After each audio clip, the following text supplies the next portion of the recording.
The Clubhouse Conflict Part 2. Is it over for Elon? Chapter 1. The napping Elon Musk, tied up with thick gorilla tape, could only hear the deep voice of Whack 100 barking orders as he was tossed up and down as the van's suspension hit bumps and ridges on the hour-and-a-half drive back to L.A. Hey, homie, grab that fool's phone for me. Whack ordered a skinny, light-skinned gangster in his mid-30s named El Chopo. The gang's caravan finally made it home and rolled through the streets of Compton, heading toward one of their bandos on Plum Street. This was about to be the most high-profile ransom job in gang history. Elon was the most wealthiest man in the world, so if they couldn't get him to just give them access to his bees, then their ransom was starting at $1 billion easy. Chapter 2, Locked Up in the Trap House. The Plum Street trap house was dimly lit, littered with old furniture, cash, and loose firearms. A strong smell of za and other narcotics filled the air as Musk was thrown onto an old couch filthy with various stains, still bound by rolls and rolls of the thick black gorilla tape. One of the gangbangers looked at Whack as he scrolled through the low-key racist fool's black Tesla phone. So this is the Tesla phone, eh? Looks like a piece of shit to me, Elon. It damn sure can't mess with no iPhone, so I see why the price oint is gonna be $2.99 per phone. Whack 100 stood over Musk grinning as he scrolled and tapped the phone screen, attempting to log into Elon's apps. All right, big-time account deleter, you worth what? 400, 500 billion? Musk didn't respond, his face blank. He knew that any response could escalate the situation. Whack looked at Musk's Tesla phone, inspecting it again. If my lil homie can get past your security, we walking away with a couple billion out of your account. He motioned to one of his guys, a short, dark-skinned hacker known as Lil Gamer, to start working on cracking the device. Lil Gamer tried everything, Face ID hacks, fingerprint molds, even Elon's voice recordings. Nothing worked. The phone had unbreakable encryption. Bruh, I can't get in this stupid Tesla phone, Lil Gamer admitted. Whack shook his head in frustration. Man, you supposed to be some gang-banging geek hood hacker, nigga. Try again. Meanwhile, Musk had started wiggling his hands tied behind him, working at the gorilla tape with a hidden knife gadget sewn into his belt. Every time a gang member looked away, he worked faster. Chapter 4. The gang gets distracted. After an hour, most of the gang members had relaxed, rolling up blunts and sipping lean. They blasted gangsta music, their paranoia fading with every hit. Whack 100, thinking everything was under control, announced, All right, I'm gonna hit Roscoe's Chicken and Waffles real quick. Y'all all want the usual? After several of the Pyrus made food orders, he left with two of his homies, leaving Musk under the half-asleep watch of the remaining gangsters.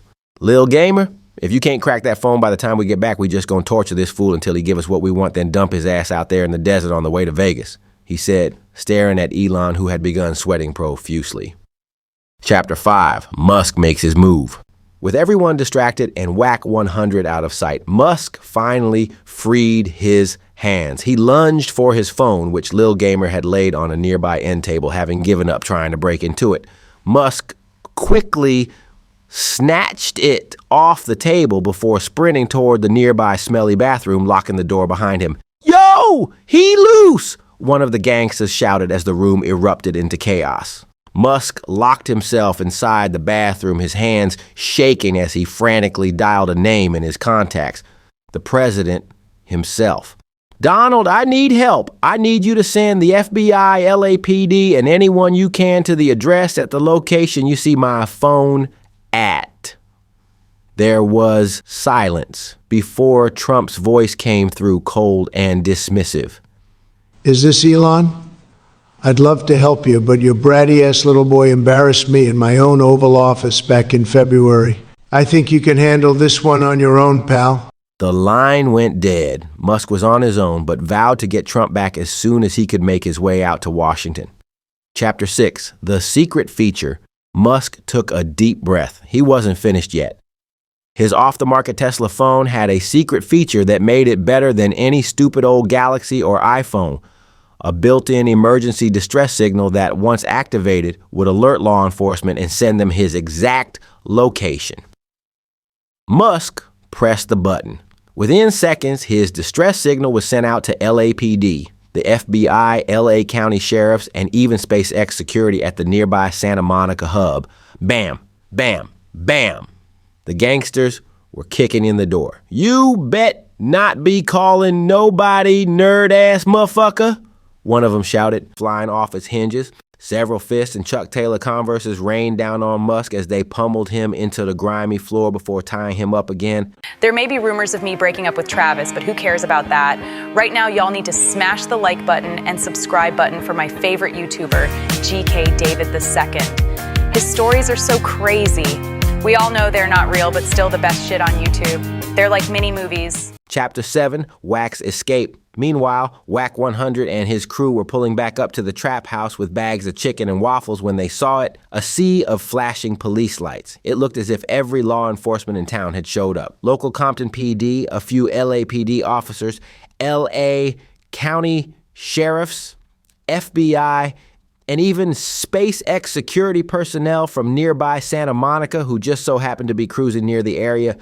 "Turn around!" one of the homies yelled as Wack spun the steering wheel of his huge Rolls Royce around and took off down a side street. Inside the trap house, the rest of the gang panicked as 12 swarmed in, battering rams, smashing through the doors. One by one, the gangsters were arrested. Musk was rushed out by SWAT, bloodied with a few broken teeth and ribs, but alive. Wack 100 watched the scene unfold on his phone, parked miles away. His eyes burned with fury. "Elon, you gon' pay for this white boy," he vowed to himself as he dropped the homies off at their requested destinations before making his way back to his mansion to regroup. I be listening to this new song by GK David called Miss You and be crying my eyes out when I think about the good ass man I just lost to that boxer bitch. If any of y'all done lost someone in your life, y'all need to download this song and turn it up loud. Check out the latest track by GK David II called Miss You, available on all streaming platforms and gkdavid.com. Have you ever had someone inside your family that died? You a gangster ass nigga, but you still went and cried like a hungry little baby that just wants his peas and gravy. Even when you feeling lazy, the feeling is kinda crazy. Never ceases to amaze me that there's pain in your soul. These niggas was day ones like Tommy Martin and Cole.